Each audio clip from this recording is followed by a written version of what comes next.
Okay, this tutorial is going to show you how to create usernames and passwords in your database. For this exercise, I've set up a little database which has got some valid data in it, a valid data table, and that's just consisting of an ID, a first name, a last name, and a date of birth. And so that's the valid data, and I'm going to want to append this into a customer table. Okay. Which again at the moment only has ID, first name, last name, and date of birth. So this is kind of similar to the database that you're doing for your assessment. So the first step you'll need to do is to add a username and password fields into your customer table. So we're going to Design View, add in a username, the data type is going to be text. I'm going to add in a field for password. Again, that's going to be text. Save the changes to that table. So I've now got a customer table that also includes username and password. So to append the data from this valid data table into the customer table, I need to create an append query. So it goes create query in Design View. I'm going to append data from the valid data table. I'm going to append the ID, first name, last name, and date of birth. And then I'm also, let's first of all change that to an append query. So we click on append in the design ribbon at the top. I'm going to append it to the customer table. And that has automatically matched up the append to fields, so it's appending to all the correct fields. Now I'm also going to append to the username,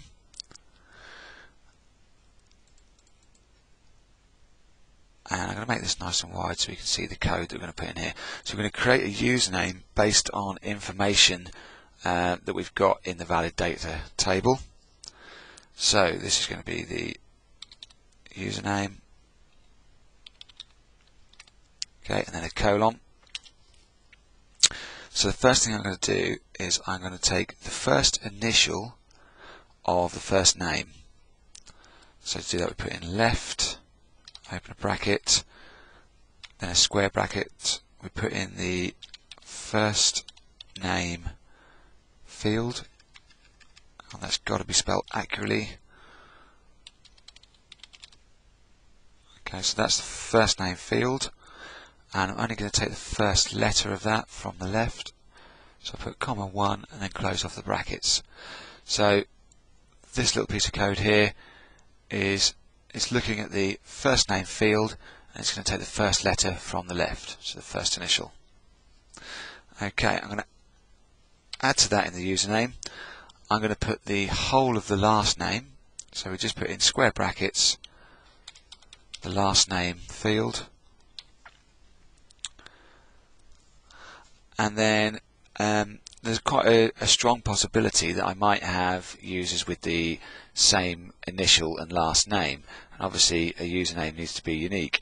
So to try and make this unique, I'm going to add a little bit more information. I'm going to add their date of birth in here.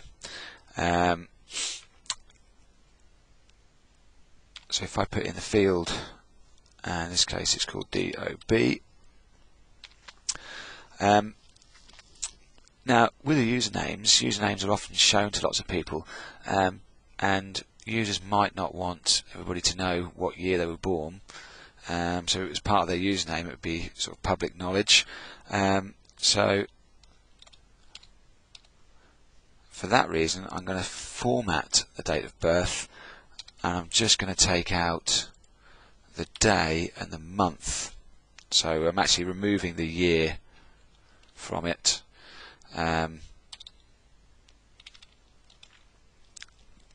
Very similar to what we've done on the previous code when we were creating ID numbers. So this is now your code for creating a username.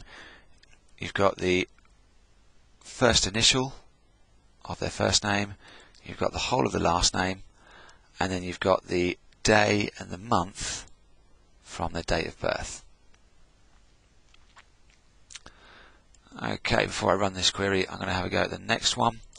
So this is going to be appending to the password. This is actually a little bit more complex. We want to introduce some sort of random numbers into this password. So to do that, I'll start by giving this expression a name. So this is to create a password. Now there is a function in Access called RND. That is used, RND with two brackets afterwards, is used to create a random number. Unfortunately, this on its own, when we run the query, it will create a random number, say 7, and it will paste that or append that random number to every record. It doesn't create a random number for each record, so every record would have the same random number. So what we want to do is take that random number and actually multiply it by information that we've already got, say the date of birth. That way each record will have its own individual fairly random number. There's a little bit more code that I need to do this. This random function actually creates a random number between 1 and 0. So that will give us a decimal number, and passwords don't usually have dots in them. So I want to make this an integer. So to do that, I'm going to put in int, open brackets, and that would create, the random number creates a number from 1 to 0, and it would round it up to an integer. So in other words, this would always be the number 1. So I'm going to put in some more data here that will actually set a range of values that the random number can be between. So if I want a random number between, say, 99 and 10, we put the highest number in first, then the lowest number, and then we put plus 1. Okay, and then we multiply that equation, okay, by the random number, and at the end we also add the lowest number from the range. Okay, so this little piece of code here is going to create a random number between the numbers 99 and 10. If I want it to be between, say, 999 and 100, that's easy enough. I just need to make sure that I add 100 at the end there as well. So that's going to create a random number between 999 and 100, but it's going to paste the same number to every single record. I'll just give you an example here. So if we save this query,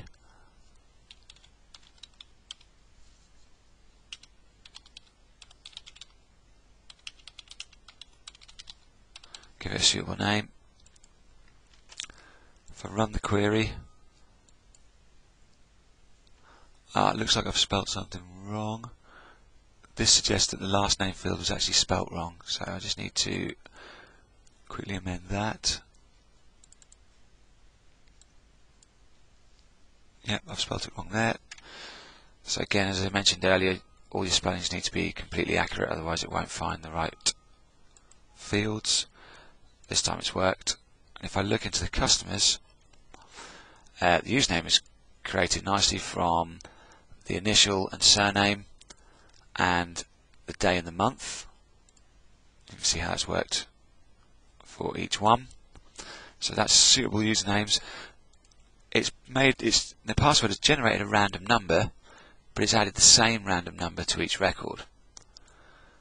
Obviously, I don't want all of my users to have the same password.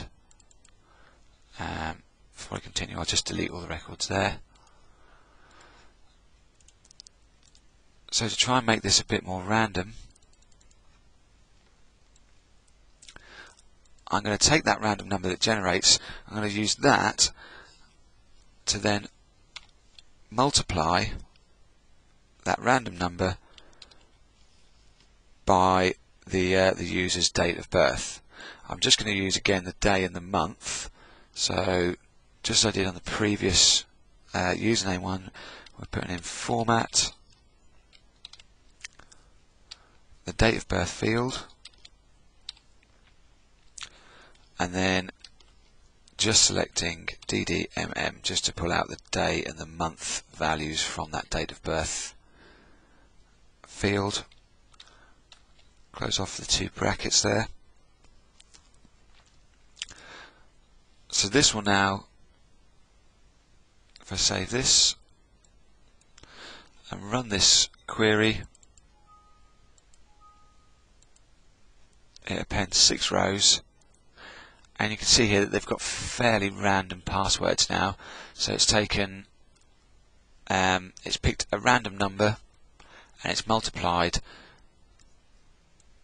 the day and month by that random number. So you've now generated a fairly random number for each user. Obviously it's not completely random because it's built up from the same information to start with, but users can change their password once they've logged in anyway.